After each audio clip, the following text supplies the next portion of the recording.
Sejam bem-vindas a este podcast, uma ação da Licenciatura de Ciências Sociais do IFPR Campus Paranaguá.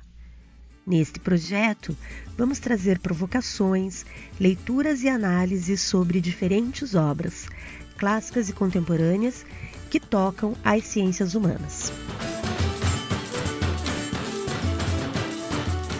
Neste episódio, convidamos o historiador Fábio Luciano Yastchen para falar sobre o artigo de Fernand Braudel, História e Ciências Sociais a longa duração.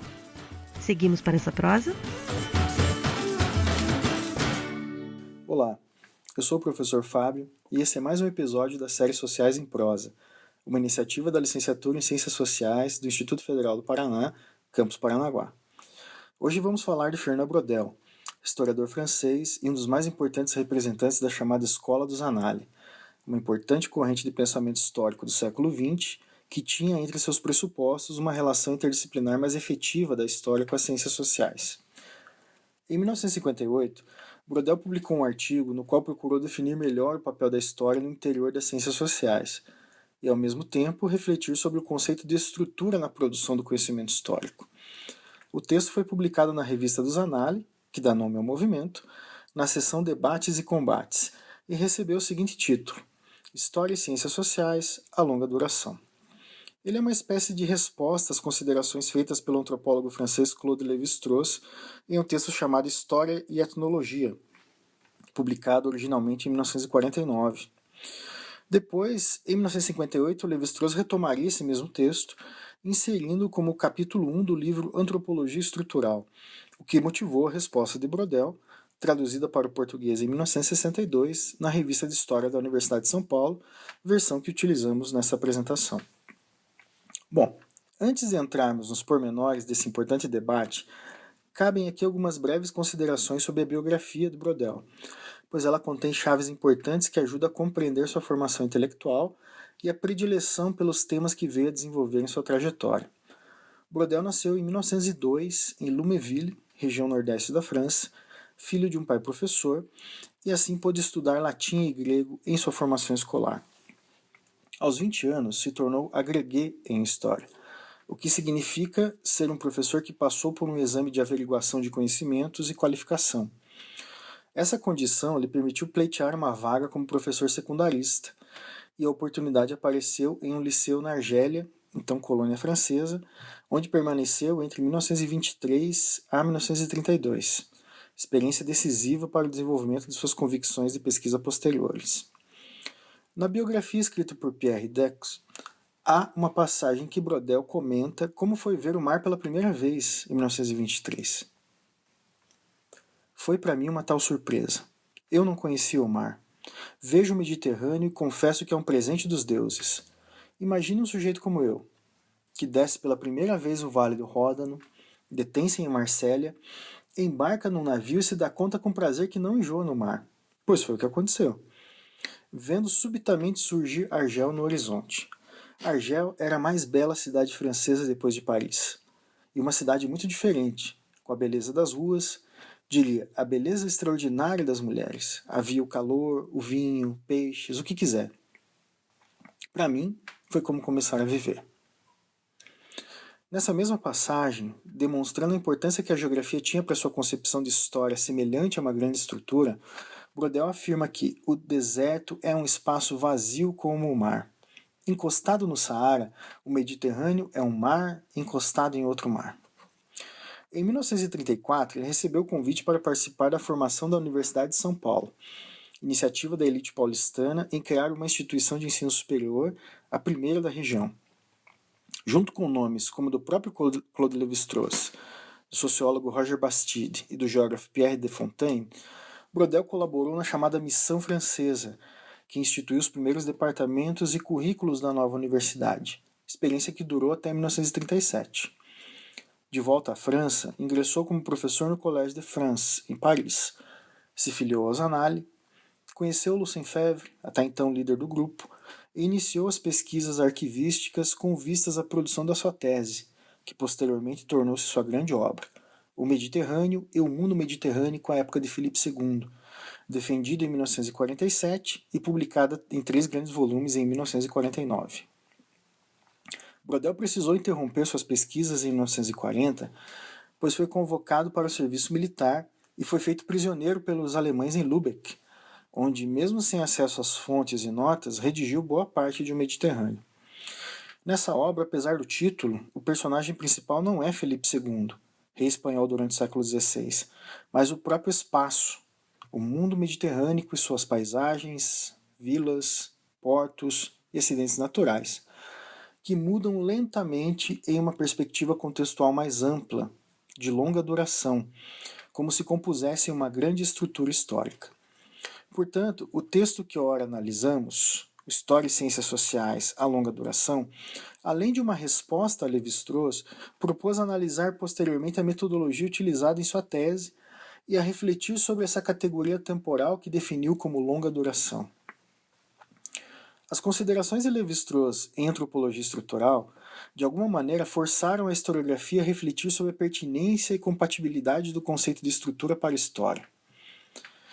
Uma história estrutural não seria contraditória em relação aos eventos, também chamados de fatos históricos? A percepção de uma estrutura social não seria determinista, no sentido de abolir as iniciativas individuais? Lévi-Strauss pôs em dúvida a cientificidade da história e sua possibilidade como saber em um momento de renascimento da etnografia e da etnologia. A história mostraria apenas a superfície das coisas, os acontecimentos. Já a etnologia teria como proposta compreender as estruturas, a ordem permanente das coisas, as estruturas mentais, por exemplo, os comportamentos comuns a todas as sociedades, ou seja, os modelos sociais permanentes. Os eventos históricos, por sua vez, como guerras, catástrofes naturais ou revoluções, não produziriam efeito nessas estruturas, que como forças inconscientes estariam aptas a se reorganizar, a se restabelecer, pois são comportamentos primordiais.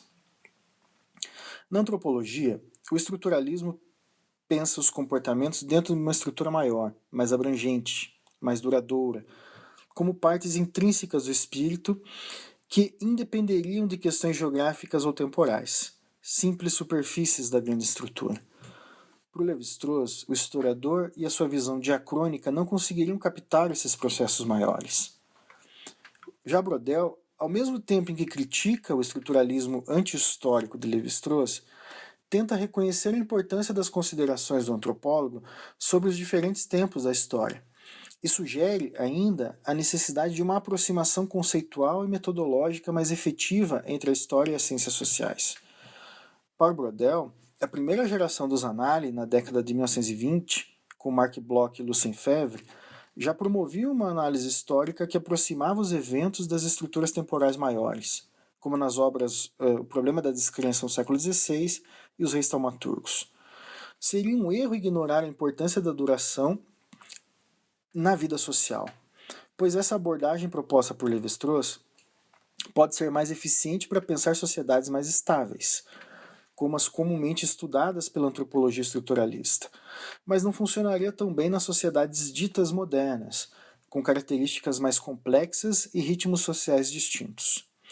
Nesse sentido, Lévi-Strauss sugere que existem sociedades frias, que se preocupam predominantemente em tentar preservar a sua existência, resistindo às mudanças pelo congelamento da história. Nesse caso, a mudança é percebida como desagregação e desordem. Já as sociedades ditas quentes tendem a crer que a história é a força motriz do seu desenvolvimento e, portanto, interiorizam a história como elemento de mudança e transformação. É importante aqui considerar que outras visões antropológicas mais atuais consideram que as sociedades indígenas não são mais estáveis do que outras. São marcadas também por dissidências políticas, por reagrupamentos, por rearranjos, tanto quanto qualquer sociedade humana, pois são povos muito diversos, não havendo, portanto, um denominador comum que permita certas generalizações.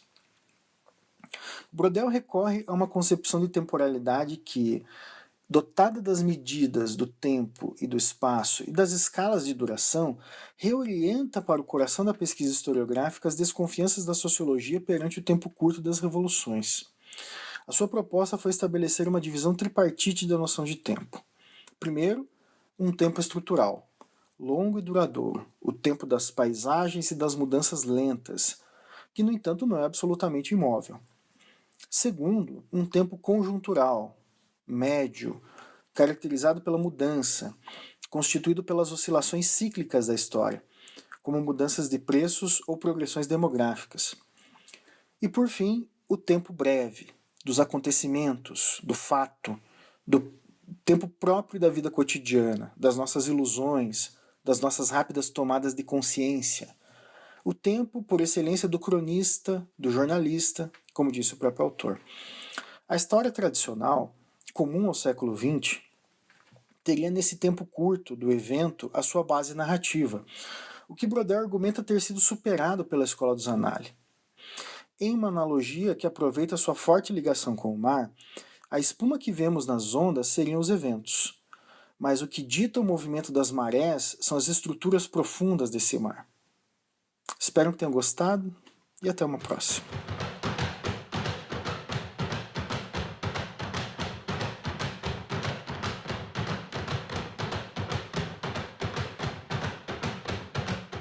Escutando o professor Fábio, percebemos que há uma proposta de aproximação entre a história e as ciências sociais. Foi o contexto no qual Fernand Braudel escreveu esse texto, uma resposta que muitos consideraram uma crítica direta a Claude Lévi-Strauss e sua pretensa sugestão de que a história teria apenas uma função introdutória nas humanidades. No entanto, a leitura permite perceber que ambos procuravam caminhos comuns e possíveis conexões metodológicas. Entre fronteiras móveis e desafios disciplinares, como os conceitos de tempo e cultura podem aproximar história e antropologia? Pense aí e nos vemos no próximo episódio.